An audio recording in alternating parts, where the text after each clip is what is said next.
نحمدہ و نصلی علی رسول الکریم بسم اللہ الرحمن الرحیم رب اشرح لی صدری ویسر لی امری واحلل عقدۃ من لسانی یفقہوا قولی صدق اللہ العظیم۔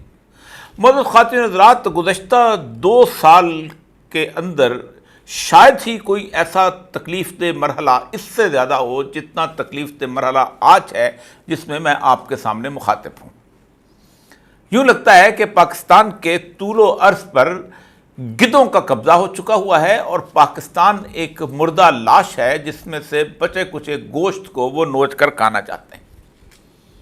پاکستان میں قانون کی حکمرانی بہت عرصہ ہوا ختم ہو چکی تھی، لیکن گزشتہ 3-4 دن کے واقعات نے یوں لگتا ہے کہ جیسے پاکستان کے عوام کو اس بات کا ادراک دلانے کی کوشش کی ہے کہ تمہارا 8 فروری کا فیصلہ گیا جہنم میں، بھاڑ میں گئی تمہاری ساری کی ساری کمپین، سوشل میڈیا، عزت و توقیر، ہم ایسے ہیں اور ایسے رہیں گے۔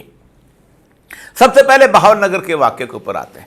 میرے سامنے میں نے کل بڑی تفصیل سے بتایا تھا کہ بہاول نگر کا واقعہ بنیادی طور پر ان ڈسٹرکٹس میں عام ہوتا ہے جن ڈسٹرکٹ میں سمگلنگ اور اس طرح کی بوٹی جو ہے اس کے اوپر جھگڑے ہوں۔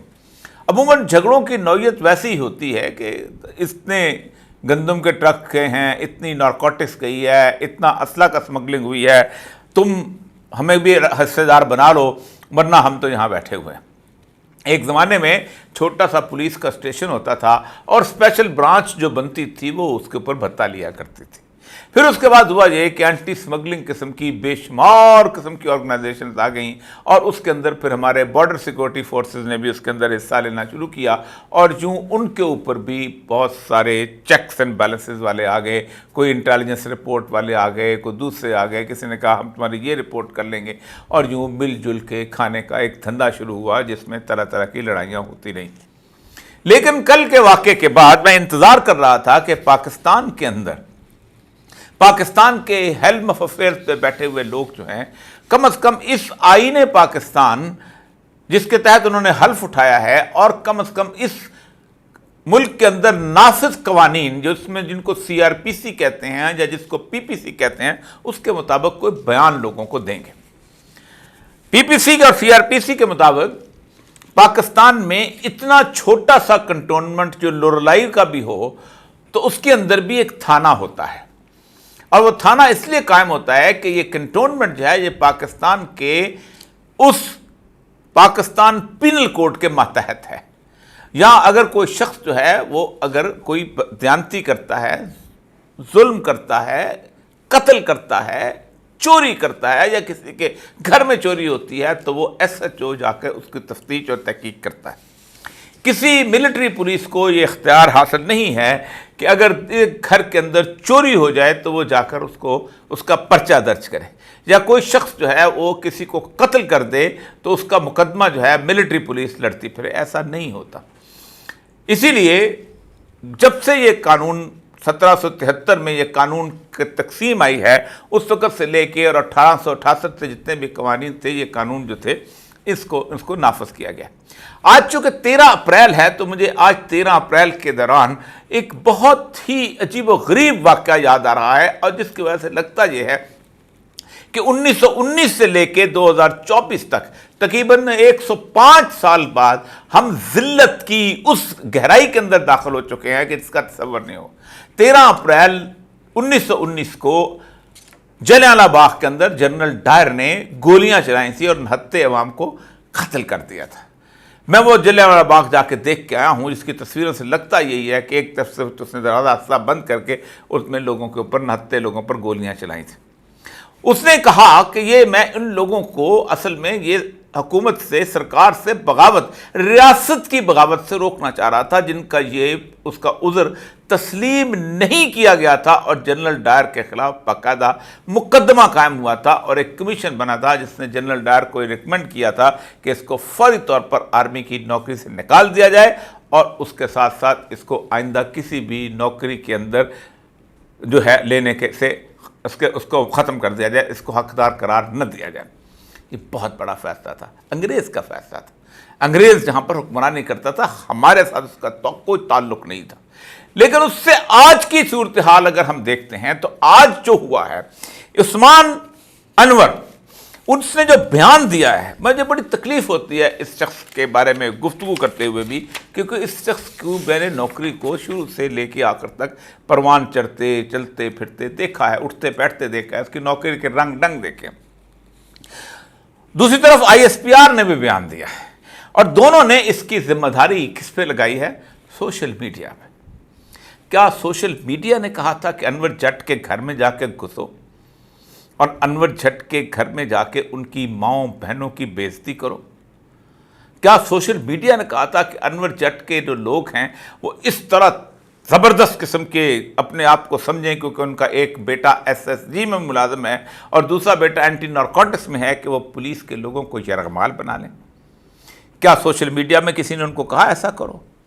کیا سوشل میڈیا نے ان کو کہا تھا کہ پولیس پھر جائے اور وہاں جا کے ان کے اوپر حملہ کرے اور پھر جا کے ان کو برآمد کرے، پھر ان 23 لوگوں کو پکڑ کے تھانے لے کے آئے، اور پھر ان کی جو گفتگو پبلک کے اندر آڈیو ٹیپ میں ویڈیو ٹیپ میں عام ہوئی ہیں کہ کیسے ہمیں مارا گیا، کیسے ہمارے نازک اعضاء میں کیل ٹھوکے گئے، کس طرح ہمیں ظلم شدت؟ کیا یہ سوشل میڈیا نے تمہیں کہا تھا وہاں پر بہاول نگر کے اس تھانہ مدرسہ کے لوگوں کو؟ پھر اس کے بعد تم لوگوں نے ایک طے کر لیا، ایک سپاہی کو، اس کے انسپیکٹر کو اس نے بند کر دیا، اس کے بعد وہ ہسپتال چلے گئے۔ کیا ہسپتال میں سوشل میڈیا نے کہا تھا کہ جاؤ جا کے ڈاکٹر کو بولو کہ ان کو ان کی سرٹیفکیٹ نہ دیں؟ اور پھر کیا سوشل میڈیا نے ان بریگیڈیئر صاحب کو یا کرنل صاحب کو یا جو بھی کمانڈنٹ افسر تو انہوں نے سوشل میڈیا نے خاص طور پہ ویڈیو بنا کے گئی تھی کہ 35-36 لوگوں کو لے کے جاؤ اور جا کے تھانے پہ حملہ کر دو؟ کیا ہم نے کہا تھا کہ کوئی ایک سوشل میڈیا والے کو تو پتہ ہی اس وقت چلا ہے کہ جب تم لوگ یہ کام کر چکے؟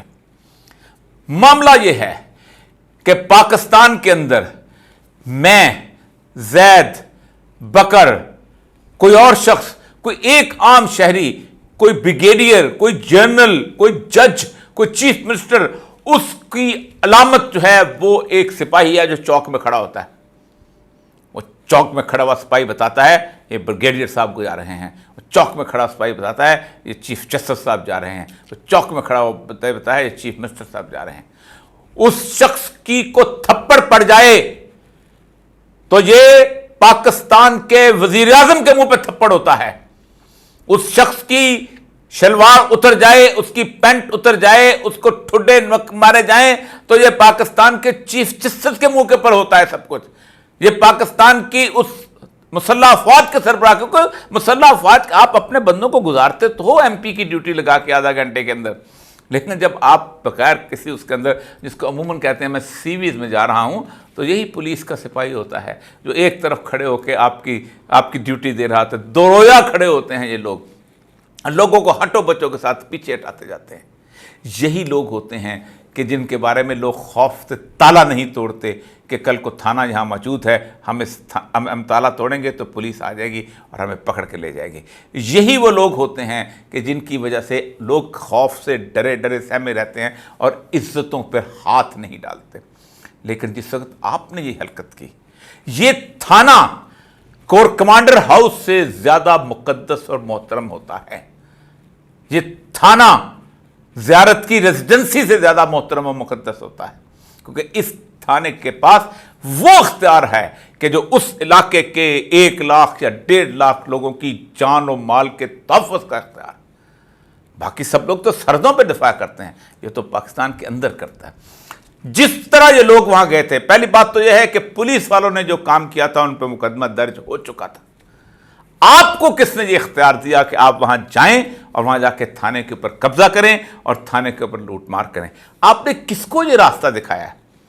آپ نے ہر اس شخص کو یہ راستہ دکھایا ہے جس کے پاس کسی بھی راستے سے بندوق آ جاتی ہے، خواہ وہ آفیشیل بندوق آئے۔ آپ کو اندازہ ہے کہ اس ایک جگہ سے لے کے وہاں تک آنے تک جو گاڑی آئی ہے، اس میں جو MT نے پٹرول خرچ کیا، وہ پٹرول کس کھاتے میں آپ ڈالیں گے؟ وہ جو لوگ اتنی دیر میں ڈیوٹی میں گئے ہیں، وہ ڈیوٹی کس کھاتے میں ڈلے گی وہاں پر آپ کے ریکارڈ کے اندر؟ وہ جو وہاں پر سرچ آپریشن ہوا ہے وہ کہاں جائے گا؟ وہ جو گاڑی چلی ہے اتنے میل، وہ کس کے اس میں آئے گی؟ یہ سب کچھ آپ کس کو جواب دے؟ آپ کسی کو جواب دے نہیں ہے. ہم کچھ نہیں کہہ سکتے اس ملک کے اندر. یہ ملک پاکستان جو ہے یہ آپ کا ہے اور آپ اس ملک کے اندر، لیکن مسئلہ پتہ کیا ہے؟ آپ اور آپ کے جتنے بھی سیاسی پناہ گزین ہیں وہ اس ملک کے اندر نہ رہتے ہیں، اور اسی لیے وہ اس ملک کے ساتھ ان کی محبت نہیں، اس لیے وہ جو چاہتے ہیں کرتے ہیں. اس کی ایک وجہ، آج پاکستان کے اخبارات میں آپ کو ایک بہت اہم خبر ملی ہوگی، اور خبر بڑی خوفناک ہے. وہ خبر یہ ہے کہ پاکستان نے $1 ارب کے یورو بانڈز جو ہیں وہ اس کی پیمنٹ کر دی. اب یہ کمال کی بات ہے. کیوں اس حالدار جو ہے وہ وزیر خزانہ بار بار لگتا ہے، اور ابھی جو $1 ارب جو ہیں اس کی پیمنٹ کیوں ہوئی؟ 10 سال پہلے 2014 میں پاکستان کی اسمبلی کے اندر عثمان سیف اللہ صاحب کھڑے ہوئے، انہوں نے تقریر کی. انہوں نے کہا اسحاق ڈار صاحب نے پاکستان کے لیے $1 ارب کے $500 ملین اس کو ساتھ ملا کے 1 ارب ہونے تھے، اس کے یورو بانڈ فلوٹ کیے ہیں 8.25% سود کے حساب سے. اور جبکہ ہمیں کوئی قرض کی ایسی ضرورت نہیں ہے، 2014 میں ہمیں کوئی ایسی قرض کی ضرورت نہیں تھی. کیوں کیے گئے؟ سب سے اہم بات یہ ہے کہ ریلائنس کمپنی انڈیا نے اسی مہینے $700 ملین کے کیے تھے، اور وہ 2.75، یعنی ہم نے 4 گنا زیادہ، تقریباً 3.5 گنا زیادہ ہم نے ریٹ کے اوپر ان کو بانڈ جو تھے وہ ان کو دیے. اب یہ بانڈ پھر آگے لوگوں نے اس کے اوپر پھر خبریں چلنا شروع ہوئیں کہ یہ بانڈ وہاں پر ہم نے فلوٹ کر دیے. پھر پاکستان سے 3 گروہ، 2 سیاسی خاندان اور ایک بہت بڑا بینکر، ان تینوں نے وہاں جا کر وہ بانڈ خرید لیے.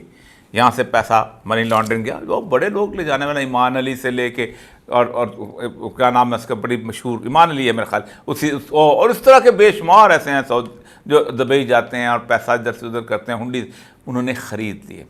اور آج اس پاکستان میں جس کا سرکولر ڈیٹ ہم نہیں پے کر پا رہے، جس کے قرضے ہم جو چائنا کے پے نہیں کر رہے، چونکہ یہ پیسہ اسحاق ڈار صاحب نے پلان کیا تھا کہ ان لوگوں نے 8.2 ارب سود کے حساب سے دینا ہے، وہ آج ادا کر دیا گیا. خوش رہے اہل چمن کہ جن کا پیسہ لوٹ کے اس کے یہ بڑے 2 خاندان اور اس کے ساتھ ایک اور جو ہے بینکر جو ہے بہت بڑا، وہ اس کو لے گیا. کس لیے بار بار کیوں لگایا جاتا ہے؟ اسی لیے تو لگایا جاتا ہے 10 سال پرانی پلاننگ. اور 10 سال کے اندر عمران خان کا اتنا سا وقفہ آیا، اور پھر جب وہ میچور ہونے کا وقت آیا تو کہا اب اگر عمران خان ہوا تو سوال کرے گا یہ پیسے کیسے، کس کے پاس، لسٹ تو دو ان کے، وہ بانڈ کس کس نے خریدے ہیں. آج بھی اگر آپ سمجھتے ہیں کہ آپ اتنے ٹرانسپیرنٹ ہیں تو جس نے وہ بانڈ خریدے تھے اس کے لسٹ وہ لوگوں کو سامنے اس کے لائی جائے تاکہ پتہ چلے کہ پاکستانی کتنے تھے اور باہر کے لوگ کتنے تھے. اور 8.2، یعنی دنیا میں انڈیا جو اتنی بڑی کمپنی ہے وہ 2% قرضہ سود دے رہا ہے. آپ پاکستان کے اندر سونے کی کانیں لگی ہوئی تھی کہ اس کے ساتھ ساتھ اور واقعات ایسے پاکستان کے اندر ایسے خوفناک، مثلا رات کو نوشکی میں جو واقعہ ہوا ہے، یہ واقعہ کیوں ہوا ہے؟ بلوچستان ڈسٹرب کیوں ہو رہا ہے؟ اس کی وجہ یہ ہے کہ بلوچستان کے اندر کل، آج بلکہ صبح پشین میں وہ جلسہ ہو چکا ہے، اور پشین میں جلسے میں اس جو اتحاد بنا ہے اس کے سربراہ محمود خان اچکزئی ہیں.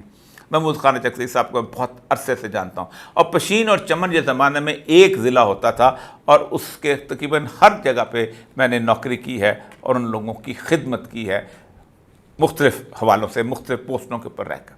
وہاں پر اس نے محمود خان اچکزئی نے کہا ہے کہ یہ وہ پرندے ہیں کہ جس مکان پر بیٹھتے ہیں وہ مکان کھنڈر ہو جاتا ہے، اور یہی ہوا ہے.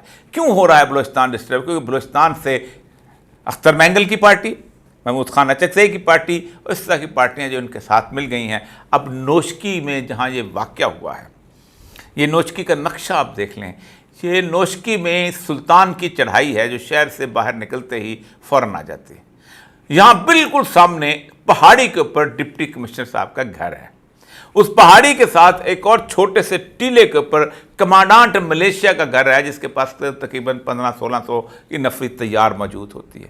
ڈپٹی کمشنر کے گھر سے اگر سیدھی بغیر دوربین کے بھی دیکھا جائے تو اس پہاڑ کی سلطان کی چڑھائی پر چڑھتے ہوئے لوگ اترتے، بسیں چلتے دیکھ سکتے ہیں۔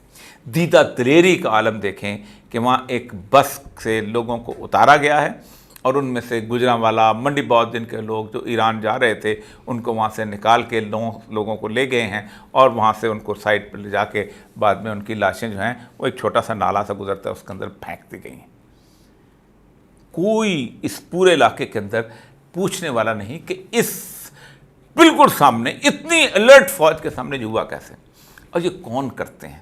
بلوچستان کا تو بچہ بچہ جانتا ہے، لیکن پاکستان کا شاید باقی شہر کے لوگ جانتے نہیں کہ یہ سب لوگ جو اس وقت وہاں قتل و غارت کر رہے ہیں یہ پہلے کس کے اڈے پہ پلتے تھے، کہاں جنم لیتے تھے، کہاں بنائے جاتے تھے، کہاں سے ان کو کس جگہ پہ کیسے کام لیا جاتا تھا اور کیوں بلوچستان ڈسٹرب ہے۔ یہ ایسی خوفناک کہانی ہے کہ اس کو اگر پاکستان کے اندر وہ لوگ جو اس معاملے کے اندر رہے ہیں یہ کبھی انہوں نے اللہ ان کا ضمیر ان کو اجازت دے اور وہ ایک کہانی بیان کریں تو یہ بڑی زخم کہانی ہے۔ بلوچستان 2006 سے جس آگ میں جل رہا ہے وہ آگ ہماری لگائی ہوئی آگ ہے، وہ آگ ہم نے لگائی ہے۔ ہم نے وہاں پر اس کو پورے کے پورے اس امن کو اس لیے تباہ کیا کہ ہم بتانا چاہتے تھے کہ یہ بہت ڈسٹربڈ علاقہ ہے، امریکن ہمیں کولیشن سپورٹ فنڈ دیں گے تو ہم آگے چلیں گے، اور پھر اس ڈسٹربڈ علاقے کو انڈیا نے پھر فائدہ جس طرح اٹھایا ہے اس کا آپ تصور نہیں کر سکتے۔ یہ ہے میرے ملک کی اس وقت کی کہانی۔ اس کہانی کے اندر ایک کردار ایسا اہم ہے کہ جو کردار بہت صحیح صورتحال میں آگے لے جا سکتا ہے، اور وہ ہے 8 فروری کی عوامی بیداری۔ اس وقت تمام بڑے خاموش ہیں، تماشا دیکھ رہے ہیں، انہوں نے ایسے تماشے پہلے بھی دیکھ رہے ہیں۔ آپ کو پتہ ہے کہ ایک لفظ ہمدردی کا پولیس کے لیے کسی نے نہیں بولا، باقی تو چھوڑیں ان کے آئی جی نے نہیں بولا، جس کو ابھی اس 23 مارچ کو بہت بڑا تمغہ عطا کیا گیا۔ وہ تمغہ کن خدمات میں کے لیے بنیاد پر عطا کیا؟ کیا پاکستان میں لا اینڈ آرڈر کی صورتحال بہتر ہو گئی؟ کیا پاکستان میں تھانے بکنے بند ہو گئے؟ کیا پاکستان میں تھانے میں لوگوں کو عزت محفوظ ہو گئی؟ کیا پاکستان میں پولیس نے لوگوں کے گھروں میں جا کے لوٹ مار کرنا بند کر دیا؟